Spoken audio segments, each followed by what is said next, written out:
शांति। आज 7/9/2025 की बाबा की अव्यक्त वाणी के महावाक्य हैं।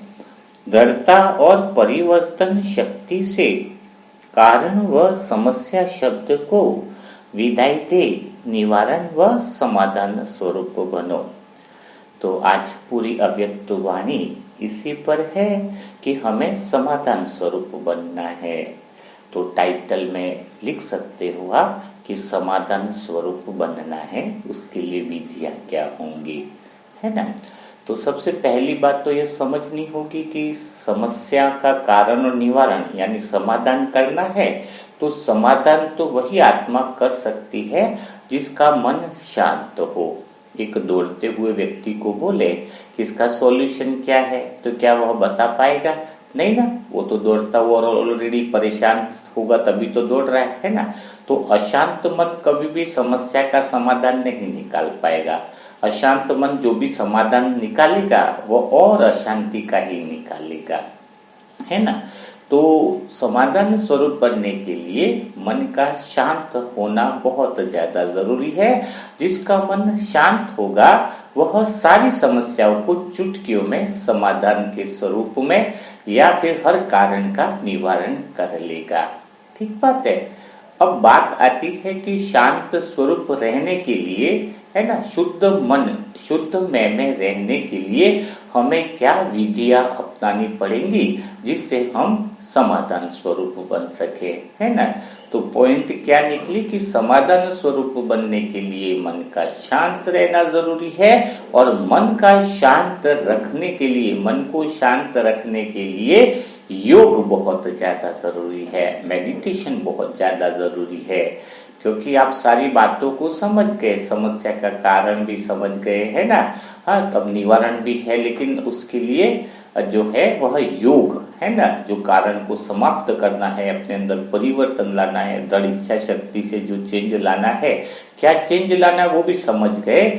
लेकिन इसके लिए क्या चीज जरूरत है? योग यानी मेडिटेशन की जरूरत है। अब बात आती है कि हम योग की शुरुआत कैसे करें, है ना। ऐसे तो कई समय से हमने योग सीख रखा है ना। पर योग अगर सीख रखा है तो शांति आ जानी चाहिए थी, है ना। अपने आप को स्वयं से हर बात में क्लियर पूछो कि अगर हमने योग सीख रखा है तो हमें क्या आ जानी चाहिए थी? शांति आ जानी चाहिए थी। तो इसका अर्थ है कि हमने योग को सही तरीके से सीखा नहीं है। बाबा जिस तरीके से योग सिखाना चाह रहे हैं उस बात से या उस तरीके से, उस विधि से हमने योग सीखा नहीं है ना। पहले स्वीकार करोगे, है ना, तो मुरली मंथन में आप आगे बढ़ पाओगे। जब तक एक्सेप्टेंसेस नहीं होंगी कि भाई हाँ, है ना, तो मेरे को ये तकलीफ है, अगर योगी बने हुए ही हो, गहरी शांति है, तो मुरली मंथन सुनने की जरूरत ही नहीं है ना। तो पहली बात यहाँ पर यही आती है कि आपको योग की डेफिनेशन नहीं पता है। आज पूरा मुरली मंथन सुनने के बाद आपको समझ में आएगा कि वास्तव में योग कहते किसे हैं। अब योग पर भी प्रकाश डलेगा क्योंकि धीरे धीरे आप सारी बातों को समझ रहे हो, ज्ञान आपका क्लियर होता जा रहा है। तो अब हम योग की तरफ भी बढ़ते जाएंगे जैसे जैसे अंदर पॉइंट आती जाएगी। तो योग को समझने के लिए, योग करने के लिए खाली 3 बातों की आवश्यकता है। योग बहुत आसान है। योग अगर देखा जाए, अगर ज्ञान स्पष्ट रीति से समझ में आ गया है तो योग की विधि को अपनाना बहुत आसान है। तो योग के लिए जो 3 बातें चाहिए उसमें से जो पहली बात है उसको हम छोटी सी कहानी से समझेंगे, फिर हम बाकी की 2 विधियों पर भी चर्चा करेंगे। तो जो पहली बात है उसको हम इस तरीके से समझते हैं कि एक बार एक मछुआरा था। उसका डेली का काम था कि तालाब से जो है वो मछलियां निकालने का, डेली का उसका नियम था। तो एक बार रात को वह जल्दी चला गया, है ना, कि सुबह में जल्दी मछलियां जो है वो तालाब से निकालूंगा। और वो तालाब के किनारे बैठ गया। अब क्या हुआ कि रात का अंधेरा था, अब करे तो करे क्या। तो वो एक पास में पड़े थे कुछ कंकड़, उसको एक एक कंकड़ करके तालाब में फेंकने लगा। फेंकता जा रहा है, फेंकता जा रहा है, फेंकता जा रहा है।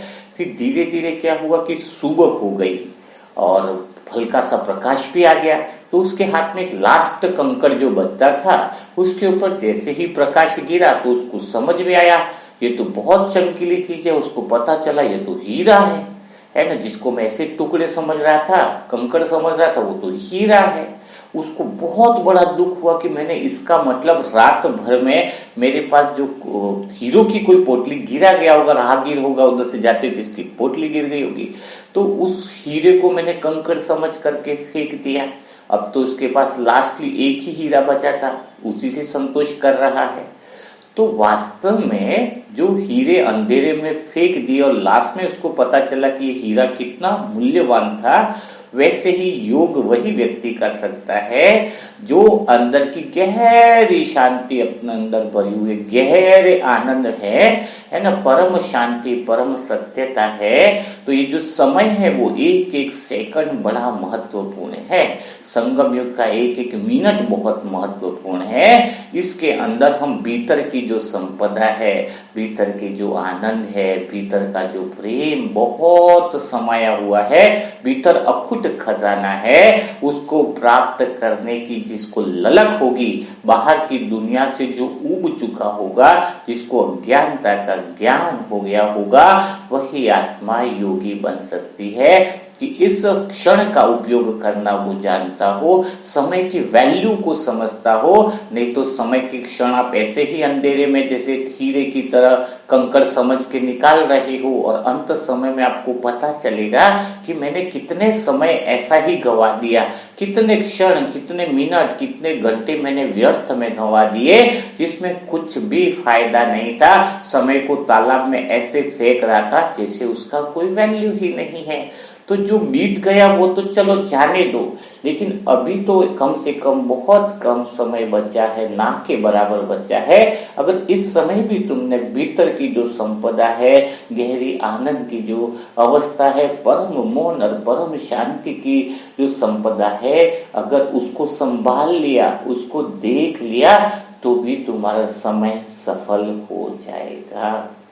तो पहली बात आई योग की, जो समय के महत्व को समझता हो, जो भीतर की संपदा को पाना चाहते हो, सच्चा सुख और सच्ची शांति पाने की जिसको ललक हो, जो बाहर की झूठी दुनिया से उब चुका हो, बाहर की झूठी दुनिया से निकलने का एक अंदर से जिज्ञासा हो, वह जिज्ञासा ही उसको योगी बना सकती है। यानी जिसके ज्ञान के नेत्र खुले हो। कहते हैं ना, ददराश के 100 पुत्र थे, लेकिन 100 पुत्र भी कैसे थे? सारे अंधे कर्म करने वाले थे। वो नेत्र से तो जग रहे थे, नेत्र से तो उनको दिखाई देता था, लेकिन उनके कर्म कैसे थे? अंधेपन वाले ही कर्म थे। तो आप आंखों से तो देख रहे हो, लेकिन कहीं वो कौरव की टीम में तो नहीं हो, धृतराष्ट्र तो नहीं बने हो कि अभी भी आपकी समय का नेत्र अगर नहीं खुला है, अभी भी आप अंधे कर्म कर रहे हो, अभी भी समय आपका व्यर्थ गवा रहे हो, इसका अर्थ है कि अभी भी तुम धृतराष्ट्र या धृतराष्ट्र के पुत्रों की श्रेणी में ही हो, है ना, पांडव नहीं बने हो।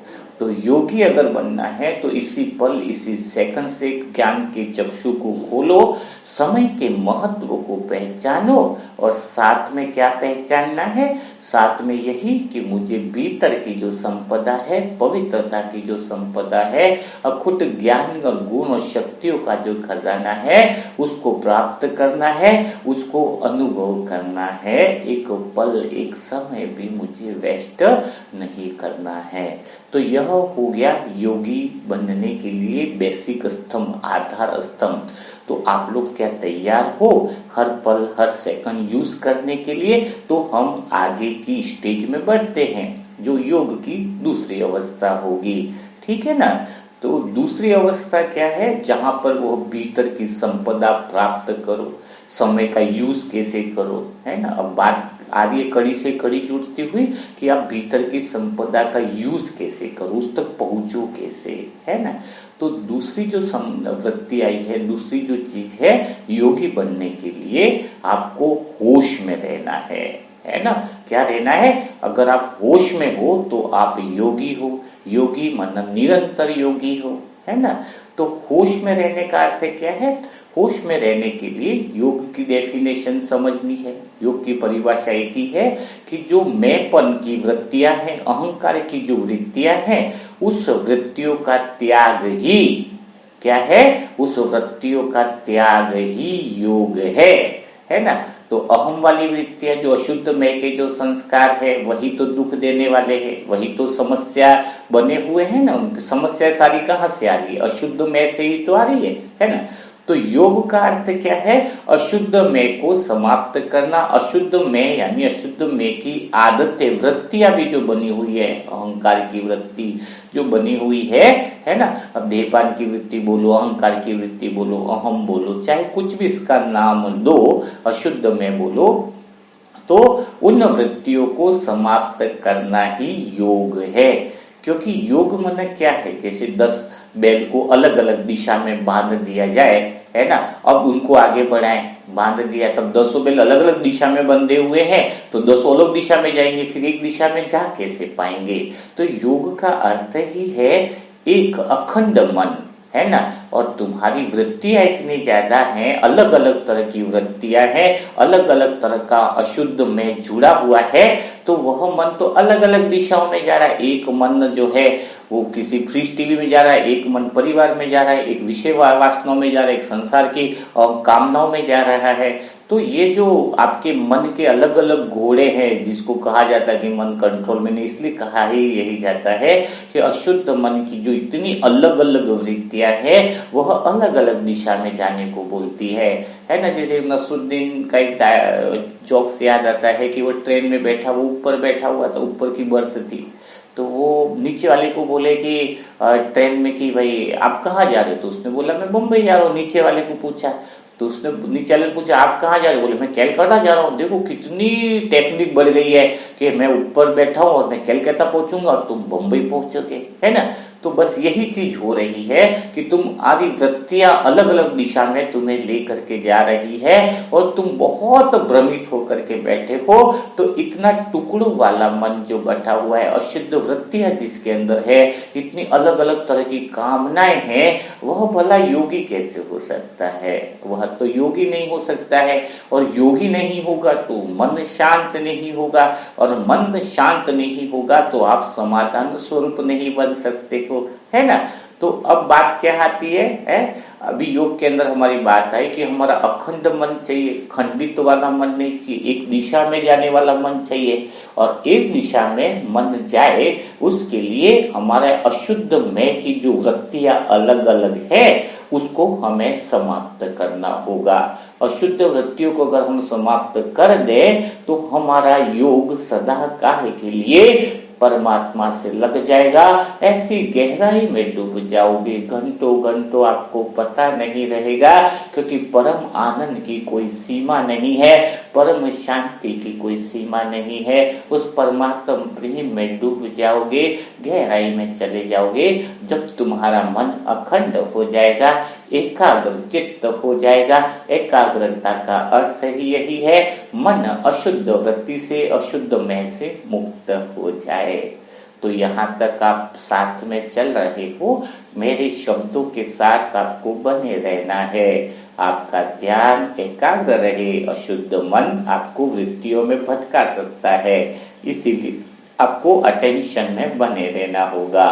तो ये शब्द आपको आज भगवान से मिलाने वाले हैं, परम प्रेम में डुबाने वाले हैं, भगवान के सानिध्य में लेकर जाने वाले हैं, परमात्मा का बोध कराने वाले हैं, सत्यता का अनुभव कराने वाले हैं। तो अब बात आती है अशुद्ध मैं को खत्म कैसे किया जाए, वह वृत्तियों को कैसे समाप्त किया जाए, जो वृत्तियां अलग अलग हैं। कोई काम विकार की वृत्ति को बोलो तो सभी काम क्रोध लोभ मोह को जोड़ के अहंकार हम एक वृत्ति का नाम ले दिया, रावण भी नाम दो अशुद्ध में। तो इतनी अलग अलग वृत्तियां हैं, गुस्से करने की वृत्ति, नाराज होने की वृत्ति, है ना, काम वासना की वृत्ति, तो अहंकार तो है ही है ना। तो इतनी सारी अलग अलग वृत्तियों को क्या हम बैठकर समाप्त करने जाए है? तो समाप्त करें या फिर उसको समाप्त करें तो उसकी विधि क्या है ना।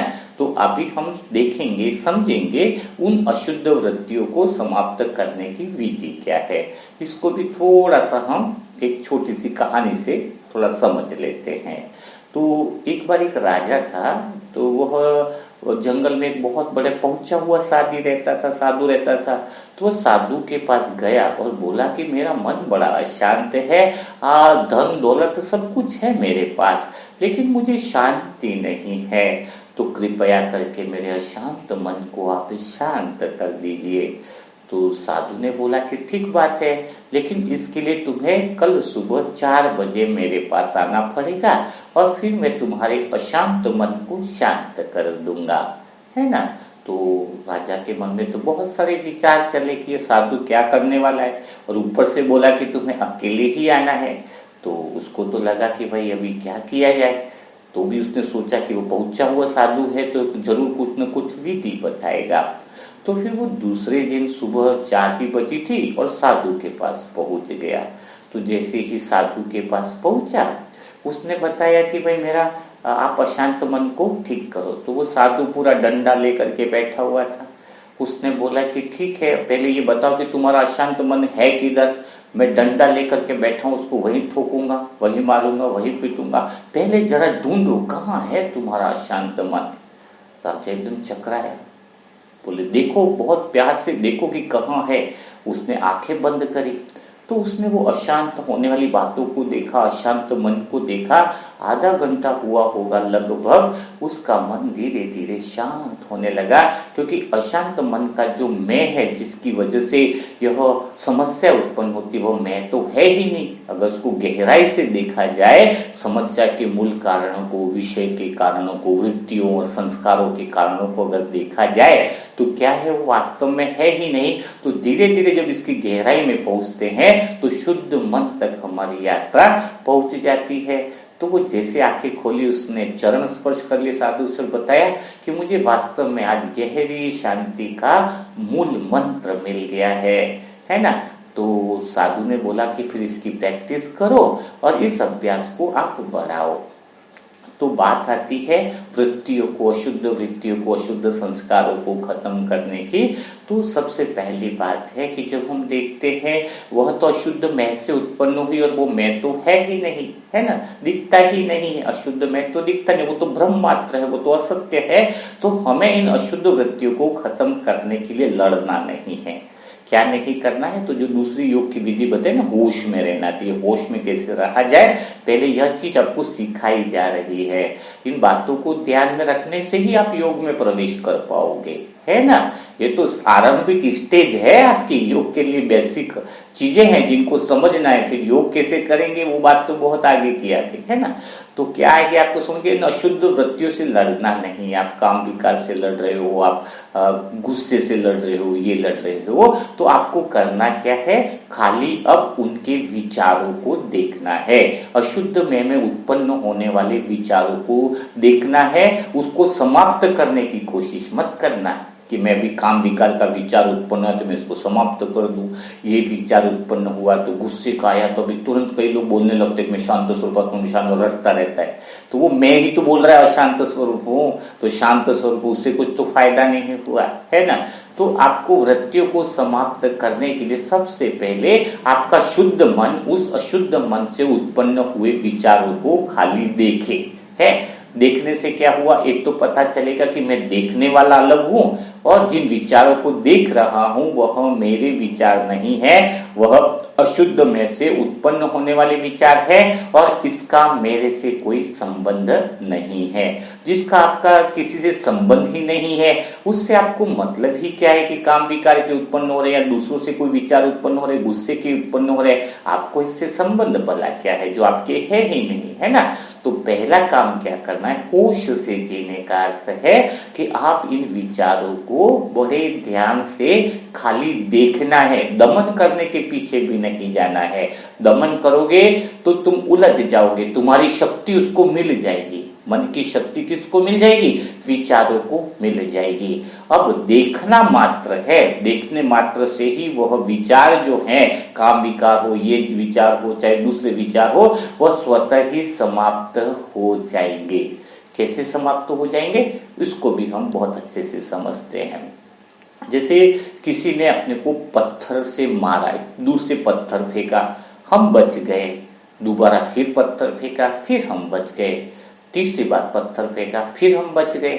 तो हो क्या रहा है, जिसने पहली बार पत्थर फेंका था उस समय उसकी शक्ति ज्यादा थी, दूसरी बार जब उसने पत्थर फेंका तो उसमें वह एनर्जी नहीं थी, तीसरी बार पत्थर भेजा तो और उसकी शक्ति क्षीण हो गई। तो मतलब क्या हुआ कि खाली हम बचे रहे तो भी हमें वो सामने वाले की शक्ति क्षीण होती रही खाली हमारे बचने से। तो जब आपके अंदर कोई विचार काम विकार कहीं आया, आपने लड़े नहीं, बस अपने किसी और काम में आप बिजी हो गए, किसी और चीज में आप खाली देखा उस विचार को और आपने उससे तादात्म्य स्थापित नहीं किया, संबंध स्थापित नहीं किया, आपने खाली बचाव का चुनाव किया। कौन सा? बचना है मुझे, न तो समाप्त करना है न कुछ करना है, खाली देखा और बचा। यानी जैसे पत्थर मारा और बचा, ये दो पहलवान लड़ाई कर रहे, एक पहलवान मुक्के पे मुक्के मार रहा है लेकिन वो मुक्के खाली बच रहा है, तो धीरे धीरे पहलवान के मुक्कों में ताकत क्या होती जाएगी, थक जाएगा, कम हो जाएगा। तो जैसे ही आप काम विकार का इसलिए ज्यादा उदाहरण दे रहे हो, ज्यादातर आत्माओं में आता है। तो काम विकार के विचार है, तुरंत आपको खत्म भी नहीं करना है मैं पवित्र आत्मा भी बोला तो भी उसको शक्ति मिल रही है। क्यों? क्योंकि आप उसी की बात कर रहे हो तो आपका संबंध तो बन गया ना। जब आप उसकी बात कर रहे हैं उसका मतलब आपका उस काम विकार के विचार के साथ संबंध बन गया, उसमें आप इंटरेस्ट लिया, मन आपने उसको महत्व दिया। जो काम की चीज है नहीं, जो तुम्हारी है नहीं, उसको महत्व नहीं देने का अर्थ है विचार आया तो आया, आप अपने कोई मुरली मंथन में लगे, कोई बहुत जिसमें कोई अच्छा काम, जिसमें भी आपको कोई काम अच्छा लगे है, उस काम में आप अपने आप को बिजी कर दिए तो क्या होगा, उस काम विकार के विचार की शक्ति क्षीण होगी, दोबारा फिर आएगा वो विचार, नहीं आएगा ऐसा नहीं, दोबारा फिर आएगा। फिर आपने उसको महत्व नहीं दिया, आपने किसी काम में बिजी हो गए, पहले से तैयारी कर ली कि भाई ऐसी जगह मुझे या ऐसे में व्यस्त होना है या ऐसी चीजें में जाना है ना। तो आप उस समय अपने आप को एक बिजी रख लिए, कोई सॉन्ग सुनने में बिजी कर लिया आपने, है ना। कोई भी ऐसी चीज है जिसमें आपने बिजी कर ली, बिल्कुल इसमें इन्वॉल्व हो गए, ठीक है ना। आप इन्वॉल्व हो गए, आप बिजी हो गए, भले मोबाइल में भी आप कोई ऐसी रील भी देख लो, कोई इश्यूज नहीं है, बहुत गहरी बात है, आप देख रहे हो, आप बस उस चीज से आप अलग हो गए। किस चीज से हो गए? काम वासना के विचार से आपने ध्यान नहीं दिया। अब धीरे धीरे क्या होगा, वो विचार और क्षीण होता जाएगा। अगर आपने 10 से 15 बार ऐसा कर लिया, कोई भी वृत्तियों को खाली देखने का काम किया, होश में रहे कि खाली देखा, लेकिन कई बार क्या होता है, देखने वाला और कर्ता भाव में दोनों इकट्ठे हो जाते हैं तो फिर इंसान विकारों में, वृत्तियों में फंस जाता है। तो बस मैं देख रहा हूं, होश है मुझे हर विचार का, हर चीज का मुझे क्या है, होश है। तो जब होश है तो आप बचाव कर पाओगे, नहीं तो कोई पत्थर सर पे मारेगा तो लगेगा ही लगेगा। अगर पता है कि वो सामने से दूर से पत्थर आ रहा है, कोई बॉल आ रही है, तो आराम से थोड़ा बच सकता है ना, भाई मैं ऐसे हूं, मैं वैसे हूं, है ना, नहीं तो फिर वो बच नहीं सकता है। और दूसरी बात क्या है कि अगर पत्थर लगता है, उस विकार और वृत्ति में जाते हो तो दूसरा पत्थर लगने के चांसेस ज्यादा बनेंगे आपको, क्योंकि एक बार लगी है तो चोट लगी है तो तुम मरे पड़े हो। एक बार गोली किसको मारी और गिर गया तो दूसरी गोली तो मारना आसान है ना, तीसरी गोली तो और मारना आसान है। लहूलुहान होकर के तुम पड़े हो तो फिर तो आसानी से विकार तुम पे इतने हावी हो जाएंगे कि तुम्हें उससे निकलने का मार्ग नहीं मिलेगा, है ना। तो आपने मौका दिया ना उनको, आप होश में नहीं रहे तो विकारों ने आप पर हमला किया, वृत्तियों ने आप पर हमला किया, संस्कारों ने आप पर हमला किया और आप उससे लड़ते जा रहे हो। अब घिरे गए हो और फिर बोल रहे मुझे और गोलियां लग रही है, मुझे और विकार आ रहे हैं, मुझे ये आ रहे हैं, है ना। तो वो क्या हुआ, क्योंकि आप अटेंशन में नहीं हो, आप होश में नहीं हो। जब स्वयं को देखते हो कि यह मैं के विचार है, अशुद्ध मैं की वृत्तियां हैं, तो सिर्फ उससे न तो झगड़ा करना है, न उससे दमन करना है, सिर्फ उसको देखना है और देखते हुए अपने आप को किसी और चीज में बिजी करना है। तो क्या होगा, तो ऑटोमेटिक विकारों की शक्तियां जो है, वृत्तियों की जो शक्तियां है, अशुद्ध में की जो शक्तियां हैं, वह क्षीण होती जाएगी, वह कमजोर होती जाएंगी। और जब अशुद्ध वृत्तियों की जो शक्तियां है वह कम होने से फिर क्या होगा, आपको ऑटोमेटिक आपका मन गहरी शांति को पाएगा, क्योंकि मन शुद्ध मन में तो स्थापित होता जाएगा ना। तो आज से यह अभ्यास आपको करना है। यह हो गई दूसरी होश में रहने की। होश में रहने की और भी थोड़ा सा हम ध्यान से अगर उसको देखते हैं, होश में रहने की बात अगर हम करते हैं तो हर समय होश में रहने से क्या, हम खाली देखते रहने से क्या वो हमारे काम बाधित तो नहीं होंगे? यही भी कई बार बात आती है, नहीं खाली हम देख ही रहे हैं, है ना, खाली हम देख रहे हैं तो फिर कोई काम कर रहे हैं तो वो काम हमारा होगा या नहीं होगा, है ना, ऐसे भी तो विचार उत्पन्न होते हैं ना। तो होश में रहने का अर्थ को और ज्यादा अच्छे से समझना होगा। देखो, होश में रहने का अर्थ यह है कि हम काम का विरोध नहीं कर रहे हैं। आप खाना खाते हुए होश में हो, ठीक है, अब खाना खाते हुए होश में हो, इसका अर्थ है कि आप खाने की जगह कोई दूसरा काम तो नहीं कर रहे हो। अगर खाना खाते हुए आपको बोला जाए कि कोई कृष्ण कृष्ण बोल रहे हो, हरे राधा बोलो, तो फिर वो खाना खाने में डिस्टर्ब भी है। आपको तो कोई क्रिया तो दी नहीं जा रही है ना। आपको तो खाना खाते हुए होश में रहने का मतलब है कि आप हर निवाला खा रहे हो तो आपका ध्यान है शरीर और शरीर की क्रिया पर, कि आप खाना खा रहे हो होश में हो, हर निवाला खा रहे हो एकदम होश में हो आप, है ना। तो जब होश में हो और अभी खाना खाते हुए भी आपके विचार कहीं ऑफिस में गए, तो न तो आप ऑफिस में हो, क्योंकि ऑफिस में तो खाली विचार है, अभी आप ऑफिस में तो हो नहीं, जाने का कुछ फायदा नहीं है। तो आप अभी होश में हो, इसका अर्थ है कि भोजन बहुत अच्छे से कर रहे हो, है ना। होश का अर्थ है कि कोई काम कर रहे हैं, उसको उसमें बाधा थोड़ी पड़ रही है आपको। कोई काम कर रहे हो, पूरा जो काम हो रहा है वो होश में होने से वो काम की गुणवत्ता तो बढ़ ही जाती है और उससे आपका डिटैचमेंट भी बना रहता है। जो आत्मा दिन भर में 10 से 20 बार अगर होश में अपना जीवन जी ले, 10 मिनट भी अगर अपना जीवन होश में जी ले ना, जो काम कर रहा है वो होश से करे, खाली देखते हुए करे, तो फिर वह आत्मा इतने परम आनंद में चली जाती है, इतना आनंद की गहराई में जा सकती है कि जब आपको पता चलेगा कि सच्चा योग तो यही है और बिना होश में रहे योग में तो उतरना संभव है नहीं। तो अभी आपको देखना है, कई बार देखा होगा आपने कि वृत्तियों में रात को जब हम सोते हैं तो ये वृत्तियां विचार जो होते हैं उसी में इंसान दिन भर जीने से रात को सपने भी वही काम वासना या विषय वासनाओं के आ रहे हैं, है ना। और उसके अंदर तीसरा जो भाग है वह तो मन है, शुद्ध मन है, वो तो बिल्कुल अंदर की तरफ है। तो वहां तक हम नहीं पहुंचेंगे तो गहरी नींद नहीं आती है ना। जो वृत्तियों को ही मैं समझ कर बैठा है, जो विषय वासनाओं को ही जो मैं समझ करके बैठा है, उसको भला शांति कैसे आ सकती है ना।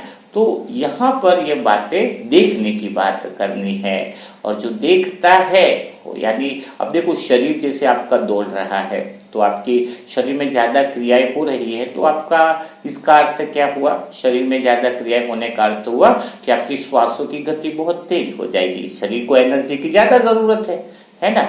जब विचार ज्यादा चलेंगे तो विचारों की शक्ति चाहिए, विचारों की तरफ ध्यान ही नहीं दोगे तो आपकी शक्ति बची हुई रहेगी, है ना।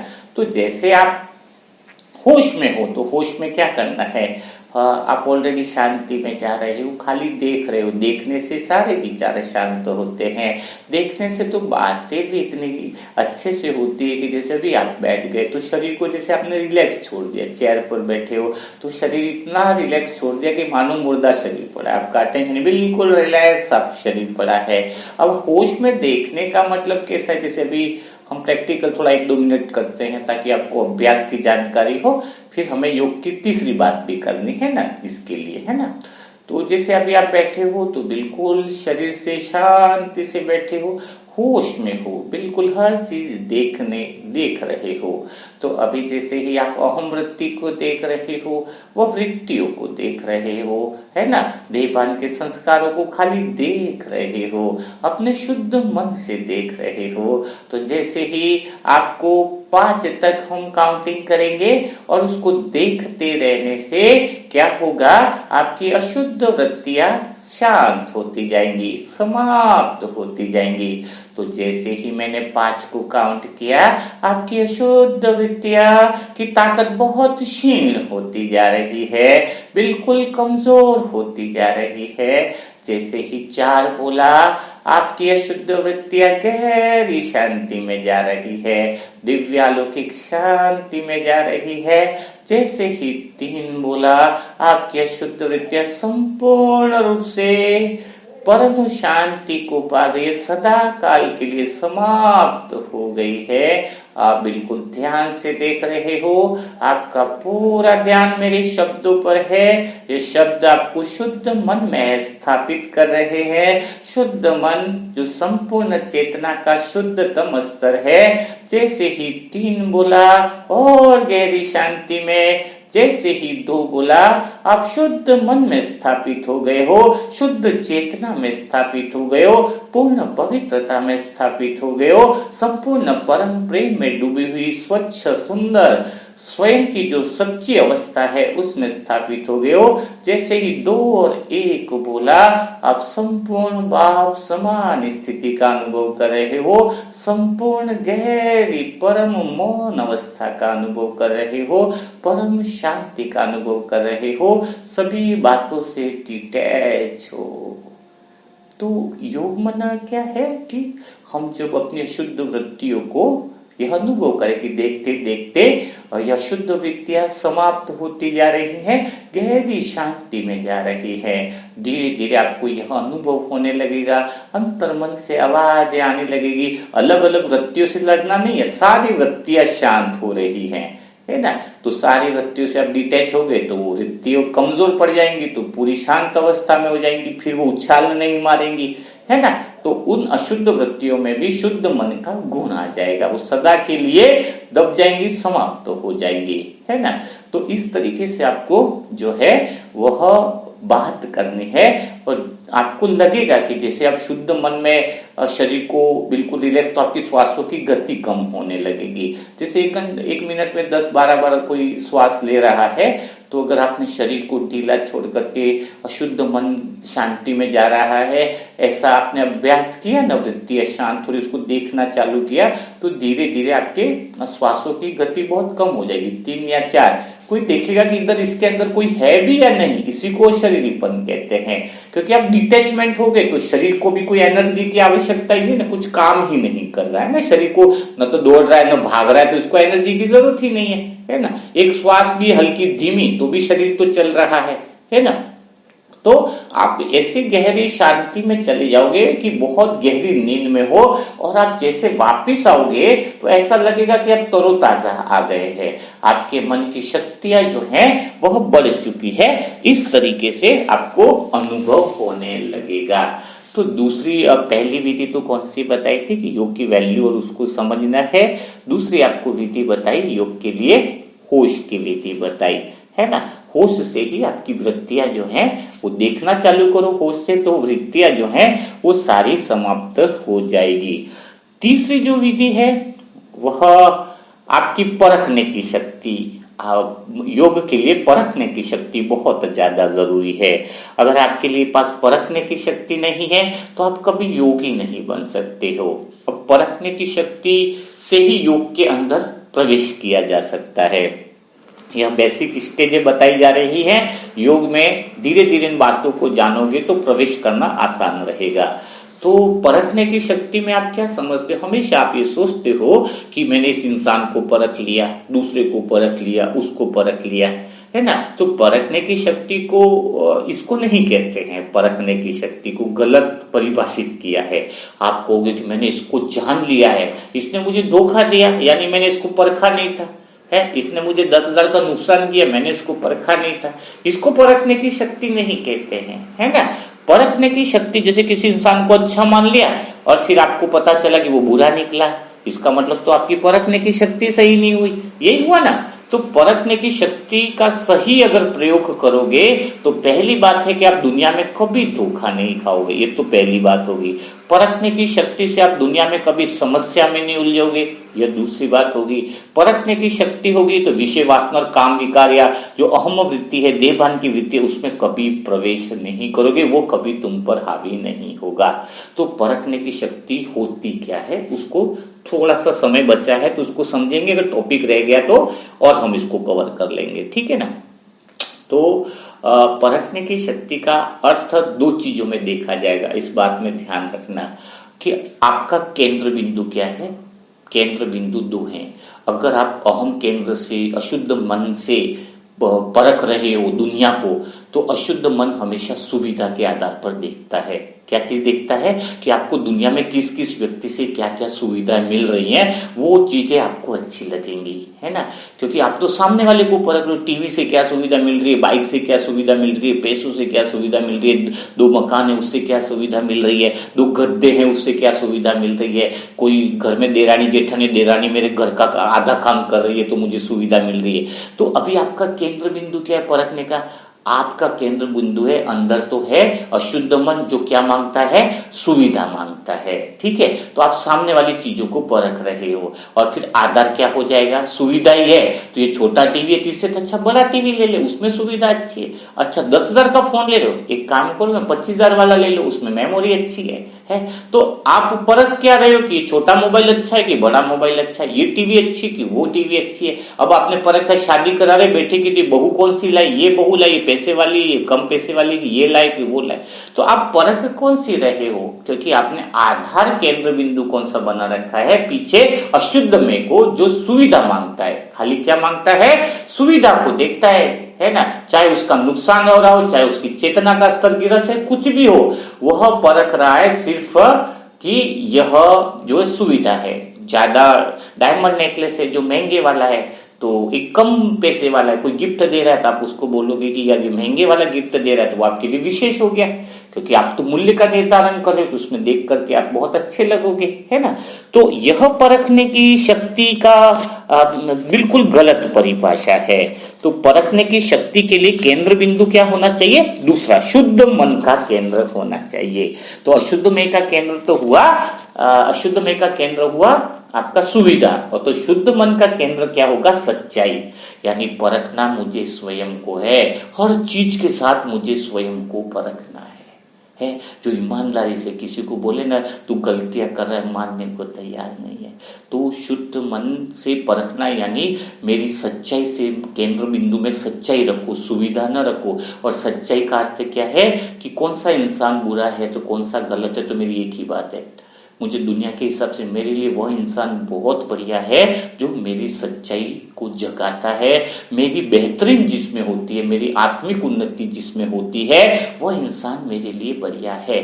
कोई करोड़ों का सोना बोले कि ये तो करोड़ों का हीरा है, तो मुझे हीरे की परख दुनिया के हिसाब से नहीं करनी है। दुनिया की मान लो मानते होंगे कि करोड़ों रुपया होगा उसके लिए, लेकिन मेरे लिए तो ये तभी मूल्यवान है जब मेरी सत्यता को बढ़ाता है, मेरी आंतरिक शक्ति को बढ़ाता है ना, मुझे भगवान से मिलाता है, मुझे शुद्ध मन में स्थापित करता है, तो वो मेरे लिए अनमोल है, वरना तो मेरे लिए कांच का टुकड़ा है ना। तो सामने बोले कोई, जैसे डॉक्टर ही होता, तो डॉक्टर कोई बोले दुनिया में भी बहुत अच्छा है ये डॉक्टर, तो डॉक्टर की डिग्रियां बहुत अच्छी, तो मुझे क्या करना है डिग्री को, उससे मेरा इलाज हो रहा है तो मेरे लिए बेहतर है। अगर उससे मेरा इलाज हो ही नहीं रहा है तो मेरे लिए क्या करना है? तो मुझे डॉक्टर को थोड़ी परखना है कि इसमें डिग्रियां कितनी है क्या नहीं, मुझे तो यह परखना है कि क्या मेरा इलाज उससे हो रहा है या नहीं हो रहा है। आप समझे कुछ बात को? परखने का अर्थ होता है कि स्वयं को परखना होता है। वास्तव में क्या देखना होता है?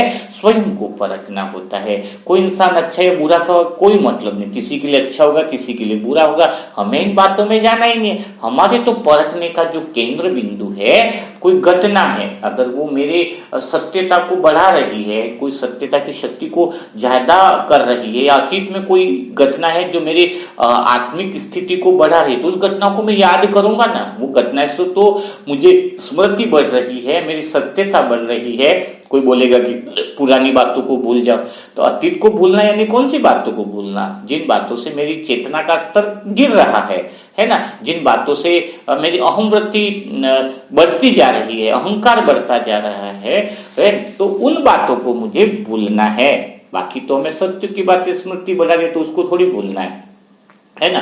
तो परखने की शक्ति का आधार है कि हम केंद्र बिंदु में अपनी सच्चाई को रखें। चाहे कितना भी रिश्ता बहुत बढ़िया है, हम उस रिश्ते में देखें क्या मेरी सच्चाई बढ़ रही है, इसमें उससे रिश्ता जोड़ने पर मेरी बेहतरी हुई या नहीं, मेरी में उन्नति हुई या नहीं हुई। अगर मेरे में उन्नति नहीं हुई तो वो चाहे करोड़पति इंसान हो, मेरे को क्या मतलब है, मैं तो उससे रिश्ता रखना पसंद नहीं करूंगा। अगर कोई गरीब व्यक्ति है, उससे भी मेरी अगर आत्मिक उन्नति हो रही है, मेरी सत्यता बढ़ रही है, मैं भगवान के करीब जा रहा हूं, मेरे अंदर का खजाना जागृत हो रहा है, तो मैं उसके साथ संबंध रखूंगा, है ना।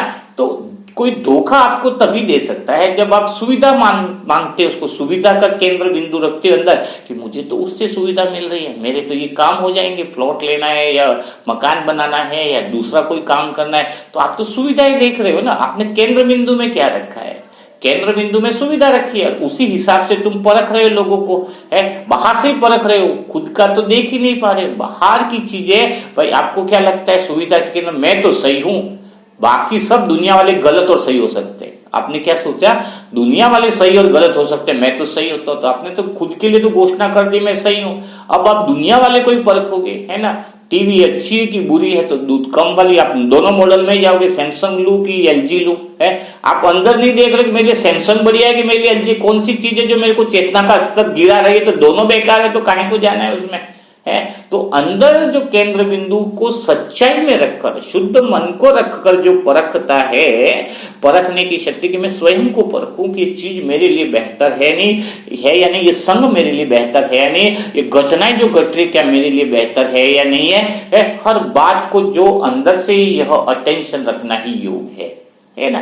परखने की शक्ति के बिना तो इंसान योगी बन ही नहीं सकता है ना। तो तीसरी जो चीज आपको बताई है इसको हम कहेंगे कि योग के लिए परखने की शक्ति बहुत ज्यादा जरूरी है। और परखने की शक्ति का आधार दुनिया को नहीं परखना है, स्वयं को परखना है कि सामने वाली चीज से मेरी उन्नति हो रही है तो वह चीज काम की। अगर दुनिया के लिए वो अरबों रुपए की हो, चाहे वो इंसान करोड़ों का हो, सारी दुनिया उसको माला पहना रही हो, लेकिन उससे मिलने के बाद अगर मेरी आत्मिक उन्नति घटती है तो मेरे लिए वह जीरो है ना। समाज की मान्यता के आधार पर मत परखो, समाज की धारणाओं के आधार पर मत परखो, सोसाइटी के रिलेशन के आधार पर मत परखो, है ना। हमें तो अपने अंदर की सच्चाई के आधार पर परखना है। सुविधा को अगर आधार बनाया तो माया से निकलना मुश्किल है, योगी तो बनना बहुत दूर की बात है। अगर मेरे पास कोई धन आया और धन मेरे को अच्छे कार्य में लगा रहा हूं, है ना, तो वह धन मेरी चेतना को बढ़ा रहा है। भाई 100 रुपया या 500 रुपया आया, मैंने 500 रुपये में भी पूरा बचा लिया, हमने पुस्तक प्रकाशन में सहयोग में डाल दिया कि चलो यहाँ पे एक एक रुपया जुड़ करके, तो वो मेरी चेतना को बढ़ा रहा है। उस 500 रुपये में कहीं घूमने चले गए और कई बार तो जहां पर मेरी चेतना का स्तर और गिरा, मेरा अहंकार बढ़ा, तो वो पैसा करोड़ भी हो तो मेरे किस काम का। समझे कुछ बात को। तो आपके पास हर साधनों का दुनिया को देखने का तरीका आएगा, परखने की शक्ति, फिर आप सारी दुनिया के सभी साधनों का सही परख कर सही यूज कर पाओगे। सुविधा को छोड़ना होगा, है ना। 5 स्टार होटल में गद्दों पर सोकर अगर मेरी अशांति भंग हो रही है, शांति से मैं केंद्र बिंदु से हट रहा हूं और मैं उसके जो नयापन है, आधुनिकता के माहौल मेरे को सत्यता से अगर दूर करके जा रहे हैं, तो मुझे अच्छा है मैं जमीन पे सो जाऊं, है ना। और जमीन पर सो इसका मतलब ये नहीं कि गद्दे पर न सो, गद्दे पर सो करके भी मेरी सत्यता मेरे पास ही है, तो मुझे गद्दे से कोई फर्क नहीं पड़ रहा है। लेकिन जैसे ही मेरी सत्यता का साधन मेरे पे अटैक करने लगे, सुविधा के अंदर में जाने लगूं, तो फिर मुझे उन चीजों का त्याग करने की आवश्यकता है। सारा त्याग, सारा समर्पण अंदर से है। तो अशुद्ध मन के गर्दन को, अहंकार को काटना ही वास्तव में योग की तरफ बढ़ना है। तो सबसे पहले तो ये स्वीकार करना कि मैं अंदर से कहीं ना कहीं गलत हूं, तो मुझे सही बनने के लिए परखने की शक्ति की आवश्यकता है ना। उस रीति से तो ज्ञान का भी सम्मान कौन करेगा। अभी जो सुविधा वाला है आत्मा, उसको ये ज्ञान समझ में आएगा, मुरली मंथन वगैरह नहीं। ज्ञान किसको समझ में आएगा, जिसको अज्ञानता का ज्ञान हो कि मेरे अंदर ये अज्ञानता है, मेरे अंदर ये नासमझी है, जिसे मुझे दूर करना है। उसके लिए मुरली मंथन बहुत मूल्यवान है। और जिसके लिए सुविधा चाहिए, जिसको कामनाएं की पूर्ति करनी है, उसके लिए मुरली मंथन कितना भी सुने उसको कोई फर्क नहीं पड़ेगा, है ना। क्योंकि उसको तो कामनाएं चाहिए, धन दौलत बिल्डिंग, है ना, बच्चे फैमिली, यही सब चाहिए। उसके लिए तो कुछ है नहीं ये वाली बातें, है ना। तो समझ वाली बात यह है कि आप परखने की शक्ति रखो और आत्मा की बेहतरीन की तरफ जैसे काम करोगे तो सारी दुनिया आपके आगे नतमस्तक हो जाएगी। सारी दुनिया आपकी, प्रकृति तो हमारी दासी है, प्रकृति की तो हम मालिक हैं, हमसे संसार है, संसार से हम नहीं है। ठीक है, यह सारी बातें आपको क्लियर हो गई होंगी। वैसे तीसरा टॉपिक जो था परखने की शक्ति, वो बहुत लंबा सेशन होता है। फिर कभी मुरली में ऐसी बात आई तो हम परखने की शक्ति पर और ज्यादा बात करेंगे, है ना। तो आज के मुरली मंथन से आपने क्या सीखा, क्या समझा, बस जरूर कमेंट बॉक्स में लिखिए। आपके कमेंट बॉक्स दुनिया वाले पढ़ते हैं तो उनको भी वो बातें, मुरली मंथन की बातें के कमेंट्स देखने से उनको समझ में आ जाती है कि मुरली में क्या बातें हुई होंगी, है ना। वो बातें स्मृति में आ जाती है। इसलिए आप जो है वो अपने अनुभव और क्या चीज आपने सीखी है वो कमेंट बॉक्स में जरूर लिखिए। और व्हाट्सएप ग्रुप पे भी आप ये मैसेज कर सकते हो कि आज की मुरली मंथन से मैंने क्या क्या सीखा, है ना। वो एक आदत पड़ जाएगी ना व्हाट्सएप ग्रुप पे भी डालने की, भाई आज मैंने वो क्या क्या सीखा है मुरली मंथन से, है ना, मेरे जीवन में क्या क्या सीखा है। तो मसल्स मेमोरी भी बढ़ जाएगी। और 4-5 बातें आप लिख करके ग्रुप में भी डालो, तो आपने क्या सीखा वो दूसरी आत्मा भी पढ़ेगी, दूसरी आत्मा ने क्या सीखा वो आप भी पढ़ोगे, और आप दोनों की बातें मैं आत्मा भी पढ़ूंगी तो मुझे भी कुछ सीखने को मिलेगा, है ना। तो उस तरीके से हमें यह देखना होगा। और जो भी आत्माएं नहीं है, एकदम न्यू है और वो व्हाट्सएप ग्रुप से जुड़ना चाहती है, अपने पुरुषार्थ को बढ़ाना चाहती है, उसके लिए मोबाइल नंबर है 7202921969। आप भी अपने आप से पूछो कि मैं कितनी आत्माओं को ग्रुप में जोड़ रहा हूँ, बाप समान कितनी आत्माओं को बना रहा हूँ। इसके लिए अपना मुरली मंथन जो है वो सारे जो भी परिचित है बाबा के बच्चे हैं उनको भेज दिया करो, है ना। तो जो भी होगी बाबा की प्योरली आत्मा होगी, जिसको परखने की शक्ति होगी, वह तुरंत अपने ज्ञान में आ जाएगा। तो कल फिर हम मुलाकात करेंगे ऐसे ही मुरली मंथन के साथ। तब तक के लिए सभी भाई बहनों को ओम शांति, ओम शांति, ओम शांति।